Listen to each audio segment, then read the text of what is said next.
Hello दोस्तों, स्वागत है आपका अपने यूट्यूब चैनल कलाम जीएस एकेडमी पर। प्यारे दोस्तों, आज की इस वीडियो में हम सौर मंडल से रिलेटेड भाग 3 को डिस्कस करेंगे।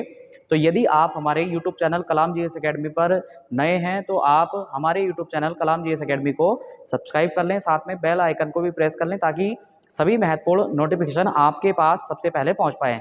दोस्तों, बिना देरी किए आइए स्टार्ट करते हैं अपने क्विज टेस्ट को। देखिए, आज का हमारा पहला प्रश्न है, निम्नलिखित में से कौन से ग्रहों के चारों ओर घूमने वाले उपग्रह नहीं हैं। तो दोस्तों, सौर मंडल में हमारे सभी 8 ग्रहों में से केवल 2 ग्रह ऐसे हैं, बुध और शुक्र, जिसके पास अपना कोई भी उपग्रह नहीं है। तो इसके बाद हमारा नया प्रश्न है, निम्नलिखित में से कौन सा ग्रह सूर्य का चक्कर सबसे कम समय में लगाता है। तो दोस्तों, इस प्रश्न का सही आंसर है बुध ग्रह।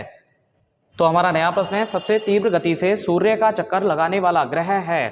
तो इस प्रश्न का सही आंसर है बुध। दोस्तों, चलिए आप मुझे कमेंट करके बताइए कि बुध सूर्य का एक चक्कर कितने दिनों में पूरा कर लेता है। तो दोस्तों, हमारा नया प्रश्न है, निम्नलिखित में से किस ग्रह की परिभ्रमण गति सबसे अधिक है। तो इस प्रश्न का हमारा सही आंसर है बुध ग्रह। इसके बाद हमारा नया प्रश्न है, निम्नलिखित में से किस ग्रह का अक्षीय झुकाव सबसे अधिक है। तो दोस्तों, इस प्रश्न का सही आंसर है बुध ग्रह। देखिए, 2006 से पहले सबसे ज़्यादा अक्षीय झुकाव हुआ करता था प्लूटो का, लेकिन प्लूटो को 2006 में ग्रह की श्रेणी से अब चूंकि हटा दिया है, तो इसलिए सबसे ज़्यादा अक्षीय जो झुकाव है वो किसका है, प्रेजेंट टाइम में बुध का होगा। तो हमारा नया प्रश्न है, सूर्य की परिक्रमा के दौरान पृथ्वी सूर्य से अधिकतम दूरी पर किस माह में होती है। देखिए, पृथ्वी और सूर्य के बीच में एक साल में ऐसी स्थिति आती है जब पृथ्वी हमारी सबसे ज़्यादा दूरी और सबसे कम दूरी पर भी होती है।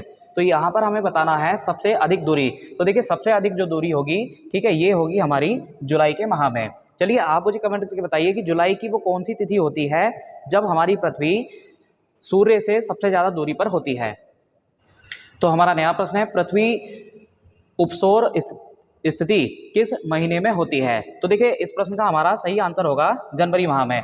दोस्तों, उपसौर जो घटना है, ठीक है, ये होती है पृथ्वी और सूर्य के पास की स्थिति को कहते हैं।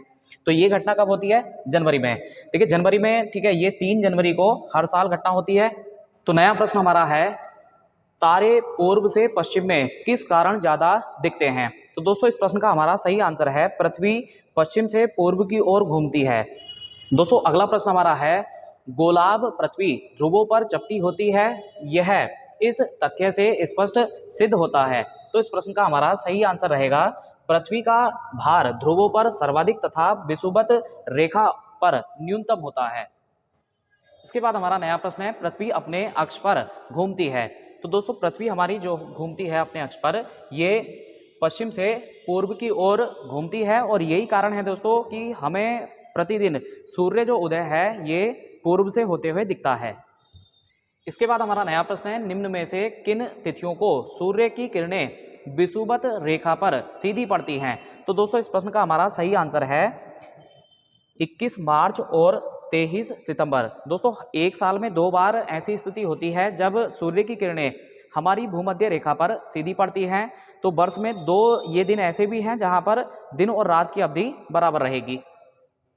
इसके बाद हमारा नया प्रश्न है, निम्न में से कौन सा तारा पृथ्वी के सर्वाधिक समीप है। दोस्तों, पृथ्वी के सबसे ज्यादा नजदीक वाला तारा कौन होगा, सूर्य होगा। इसके बाद हमारा नया प्रश्न है, यह किसने सर्वप्रथम प्रतिपादित किया कि सूर्य हमारे सौर मंडल का केंद्र है और पृथ्वी उसकी परिक्रमा करती है। तो दोस्तों, ये सिद्ध किया था किसने, कोपरनिकस ने। इसके बाद हमारा नया प्रश्न है, जब दिन और रात की अवधि बराबर होती है तो सूर्य की किरणें सीधी पड़ती है। दोस्तों, सूर्य की किरणें सीधी पड़ने के कारण से भूमध्य रेखा पर रात और दिन की अवधि क्या होगी, बराबर होगी। इसके बाद हमारा नया प्रश्न है, यदि पृथ्वी एवं अंतरिक्ष के बीच से वायुमंडल को हटा हुआ माना जाए तो आसमान का रंग कैसा होगा। तो देखिए, सिंपल सा क्वेश्चन है, इसका रंग कैसा दिखेगा, काला होगा। ठीक है, चलिए आप मुझे कमेंट करके बताइए कि पृथ्वी से आसमान को देखने पर वह नीला क्यों दिखता है। इसके बाद हमारा नया प्रश्न है, सूर्य से बढ़ती दूरी के अनुसार ग्रहों का निम्न में से कौन सा क्रम सही है। देखिए, सूर्य की अगर बात करें तो ये सूर्य हो गया सबसे, फिर नज़दीक में कौन होगा, बुध होगा दोस्तों। इसके बाद कौन होगा, शुक्र होगा। शुक्र के बाद में फिर हमारी पृथ्वी होगी। पृथ्वी के बाद कौन होगा, मंगल होगा। तो इनमें अगर हम बात करें तो हमारा पहला विकल्प ठीक है, बुध, शुक्र, पृथ्वी और इसके बाद मंगल। नया प्रश्न है, पृथ्वी से बढ़ती दूरी के अनुसार ग्रहों का निम्न में से कौन सा क्रम सही है। तो दोस्तों इस प्रश्न का हमारा सही आंसर है शुक्र, मंगल, बुध, बृहस्पति। देखिए आप याद रखिए, ये हमारी पृथ्वी हो गई। पृथ्वी के सबसे नज़दीक वाला ग्रह कौन सा है? ये हो गया शुक्र हमारा। शुक्र के बाद जो पृथ्वी के दूसरा सबसे नज़दीक है वो है मंगल। मंगल के बाद कौन हो गया? बुध। बुध के बाद फिर कौन होगा? ये हो जाएगा बृहस्पति।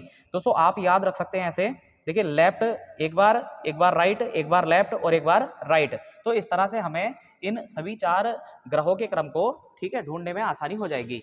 तो हमारा नया प्रश्न है, आकार के अनुसार सौरमंडल के ग्रहों का अवरोही क्रम है। सौरमंडल का सबसे बड़ा ग्रह कौन होगा? सबसे बड़ा ग्रह हो जाएगा हमारा बृहस्पति। बृहस्पति के बाद शनि, शनि के बाद अरुण, उसके बाद फिर वरुण, फिर 5वां नंबर पृथ्वी का, इसके बाद फिर शुक्र आ जाएगा, शुक्र के बाद मंगल और फिर इसके बाद बुध आ जाएगा दोस्तों। तो हमारा नया प्रश्न है, निम्न में से कौन सौरमंडल का भाग नहीं है? दोस्तों निहारिका सौरमंडल का भाग नहीं होता है। हमारा अंतिम प्रश्न है, सूर्य के चारों ओर चक्कर लगाते ग्रह का वेग। देखिए सूर्य के चारों ओर जब चक्कर लगाएगा कोई भी ग्रह तो उसका वेग उस समय बढ़ जाएगा जब वह क्या होगा? सूर्य के नज़दीक की स्थिति में होगा। तो वेग अधिक होगा। कब होगा अधिक? जब सूर्य के समीप में कोई भी ग्रह होगा तो उस समय वेग बढ़ जाएगा। प्यारे दोस्तों ये वीडियो आपको कैसा लगा कमेंट करके जरूर बताएं। वीडियो को अंत तक देखने के लिए आप सभी का धन्यवाद।